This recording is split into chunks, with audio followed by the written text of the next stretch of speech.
नमस्कार दर्शक बंधु आम चैनल को स्वागत। एवं केंद्र सरकार को आसला बड़ अपडेट। केंद्र सरकार तारीख घोषणा कले कि पीएम किसान 20तम किस्ती क्यों तारीख रे आउ क्यों समय आसीबो। जदि आपण माने ए पर्यंत ए लेटेस्ट न्यूज विषय जानि नाहंती तेबे एई तारीख आपण मानक पई तेबे आसंतु जानिया संपूर्ण अपडेट। ता पूर्व वीडियोटी को लाइक करी आम चैनल को सब्सक्राइब करी बेल आइकन को दबाई देवे। केंद्र सरकार आनिचंती चाषी मानक पई खुशी खबर।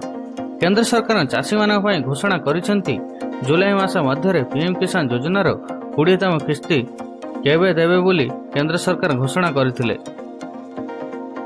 सरकार 2025 फेब्रुआरी 24 तारिख रे एई योजना अधीन रे 2000 टंका 19तम किस्ती जारी करथिले।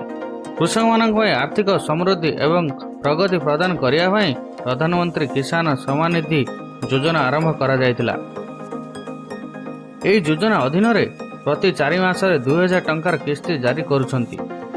तो अनुसार प्रति वर्ष 3 किस्ती रे 6000 टंकार स्थानांतरण करा जायथाय। तेबे केंद्र सरकार एबे देइछंती बड़ अपडेट।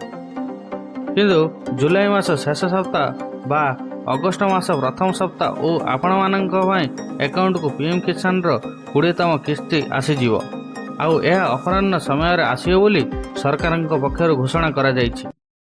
तेबे यह थिला पीएम किसान 20तम किस्ती टंकार लाटेस्ट अपडेट।